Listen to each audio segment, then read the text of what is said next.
अस्सलाम वालेकुम दोस्तों, welcome back to my another vlog. आज हम लोग डिस्कस करेंगे हैवेल H6 HEV के बारे में 5 एडवांटेजेस और 5 डिसएडवांटेजेस। मुझे 2 महीने हो गए हैं इसको यूज़ करते हुए। मेरा जैसा यूज़र एक्सपीरियंस था, मुझे क्या-क्या इसका फ़ायदा लगा है और क्या-क्या नुकसान हुआ है या फ़ील हुआ है कि नुकसान हो सकता है, तो मैं इस वीडियो में बताऊँगा। वीडियो को एंड तक ज़रूर देखिएगा और चैनल को सब्सक्राइब कर दें।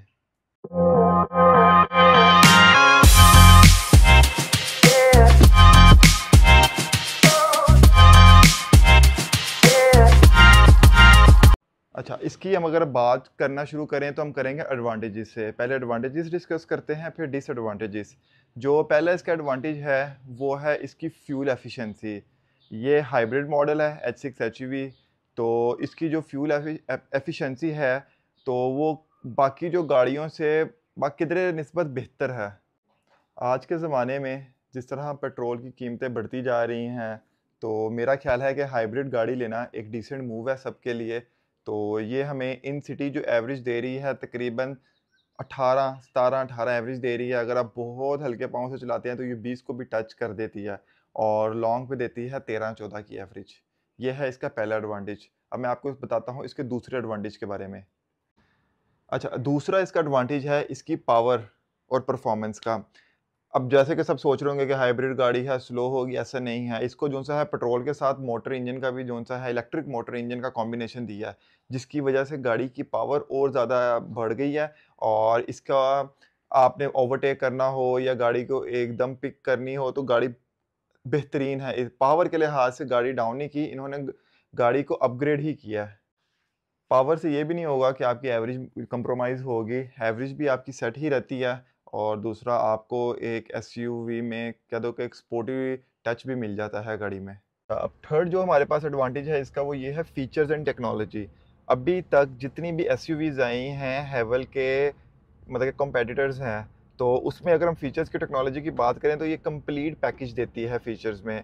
इसके अंदर आपको अडैप्टिव अडैप्टिव क्रूज़ कंट्रोल मिलता है, पैनोरामिक सनरूफ मिलता है, सेंसर्स मिलते हैं, ऑटो पार्किंग मिलती है। उसके अलावा इसका ये अगर आपको दिखा सके इंफोटेनमेंट सिस्टम है, जो एक पूरी एक अलग ही दुनिया है, जिसके अंदर आपको डिफरेंट फीचर्स मिलते हैं, जो कि मेरा नहीं ख्याल कि इस प्राइस रेंज के एसयूवीज़ के अंदर कोई भी आपको देता है या ऑफ़र करता है। फीचर्स की लिस्ट इतनी ज़्यादा है कि मेरा नहीं ख्याल कि शायद मैं अब तक जो-सा है इसके खुद भी सारे फीचर्स को यूज़ कर चुका हूँ, या फिर जो-सा है मुझे पता है। मैंने वीडियो बनाई हुई है इंफोटेनमेंट के ऊपर, लेकिन वो सारे मैंने बताए थे कि क्या-क्या होते हैं। यूज़ मेरा ख्याल है मैंने अभी तक खुद भी कोई 60% या 70% किए होंगे फीचर्स। अच्छा, फोर्थ फीचर की अगर हम इसकी बात करें तो वो है इसका कंफर्ट और स्पेस। अगर जैसे कि अब आप गाड़ी के अंदर देख सको, गाड़ी के अंदर अच्छी खासी स्पेस है, मतलब कि लेग स्पेस बहुत अच्छा है, रेयर रूम इसका अच्छा है।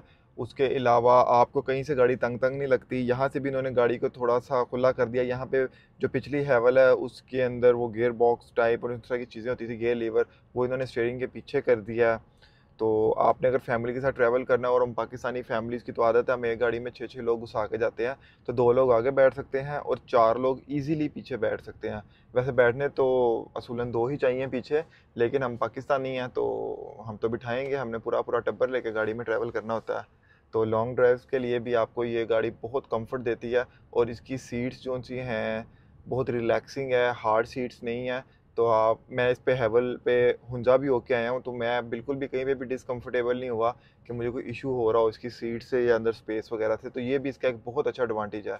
नहीं तो और भी एसयूवीज़ मैंने देखी हैं, मैं नाम नहीं लूँगा, उसको स्पेस का बहुत इशू होता है उस गाड़ी के अंदर। फिफ्थ जो इसका एडवांटेज है, वो सबसे ज़्यादा इम्पोर्टेंट है। वो ये है कि अगर जब आप 10 मिलियन से ऊपर एक गाड़ी पे इन्वेस्ट कर रहे हो, तो उसकी बदले में आपको सेफ्टी कितनी मिल रही है। तो हैवल जोन-सा है, इसके अंदर आपको 5 टू 6 एयरबैग्स मिलते हैं, ईबीएस प्लस ईबीडी है। उसके अलावा इसका लेन असिस्ट है, मतलब कि लेन कोलिजन, आप एक लाइन में जा रहे हो, लेन डिपार्चर सॉरी इसको कहते हैं, तो आप कोई दूसरी लाइन में गाड़ी मूव करना चाहते हो, तो वो आप, अगर आपका ध्यान इधर-उधर हो जाता है और गाड़ी आहिस्ता-आहिस्ता नीचे आ रही है या ऊपर जा रही है, तो वो दोबारा उसको लाइन के सेंटर में ले आएगा। उसके अलावा फ्रंट कोलिजन का है इसके अंदर सेंसर, कि एकदम कोई आगे चीज़ आ जाती है। बैक कोलिजन का है, और इस तरह के काफ़ी ज़्यादा इसके अंदर सेफ्टी फीचर्स हैं, कि जिसके अंदर आपको वैल्यू टू मनी है सेफ्टी इसकी। अच्छा, ये थे हमारे 5 एडवांटेजेस। अब हम शुरू करते हैं डिसएडवांटेज के बारे में। जो पहला डिसएडवांटेज है जो मैंने फ़ील किया है, जो इन फ्यूचर होगा, वो है रीसेल वैल्यू।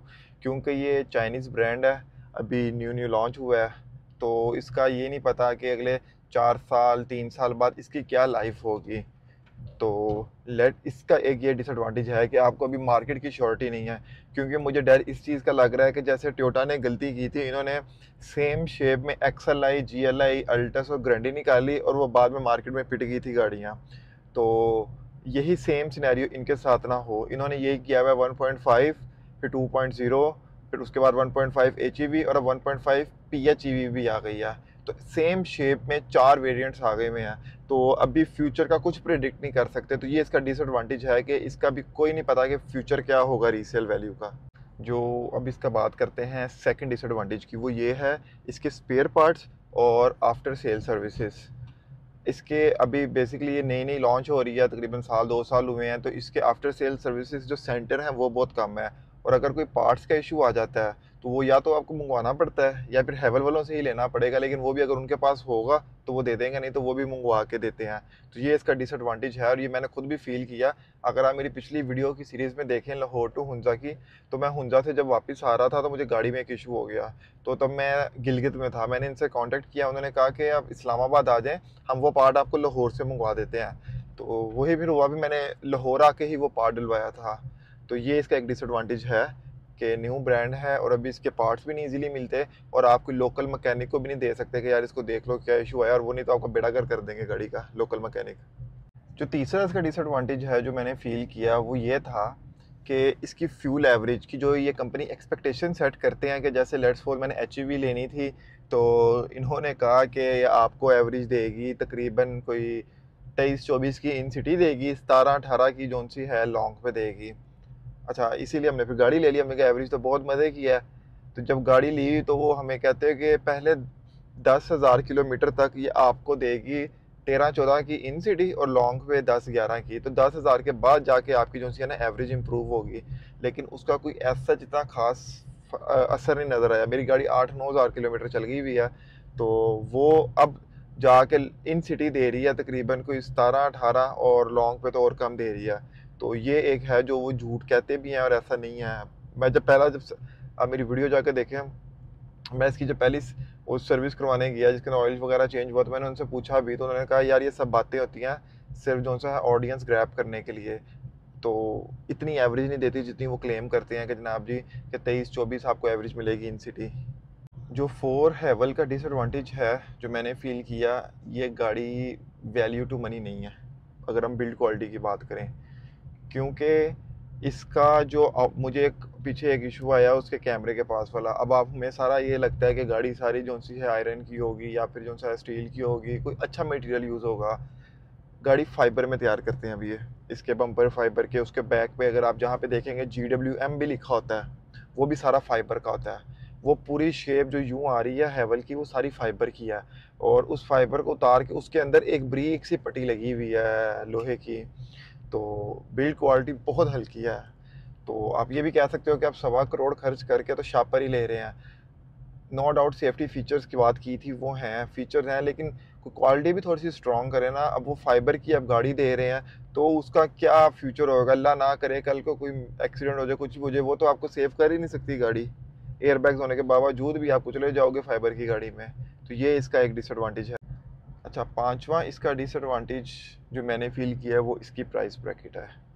क्योंकि वही जैसे पहले बात की है कि 1.5, 2.0, फिर 1.5 एचईवी, फिर 1.5 पीएचईवी, तो इनको या तो शेप चेंज करनी चाहिए या कोई और नया मॉडल ले आए। तो इसकी प्राइस जो सी अगर आप इसके कंपेटिटर्स के साथ देखें और शान के साथ देखें या फिर दूसरी इसकी जो सी हैं गाड़ियाँ BYD भी अब आ गई एसयूवी में, तो मेरा ख्याल है इसकी प्राइस ना ज़्यादा है, बहुत ज़्यादा प्राइस है। अगर आप मैंने एच ई वी मैंने लिया 1.5, वो मुझे कॉस्ट की एक्स फैक्ट्री प्राइस तकरीबन 12.5 मिलियन की, ऑलमोस्ट मतलब 1 करोड़ 25 लाख की मुझे पड़ी है गाड़ी। अगर एक्स फैक्ट्री प्राइस है 1 करोड़ 21 लाख समथिंग की, तो गाड़ी महंगी है। गाड़ी को 1 करोड़ के इर्द गिर्द होना वेले, जबकि इन्होंने जो अपनी सिंपल सबसे सिंपल वेरिएंट रखा हुआ है वो इन्होंने रखा हुआ है तकरीबन 90-95 का ही है, सो इतने का ही रखा हुआ है।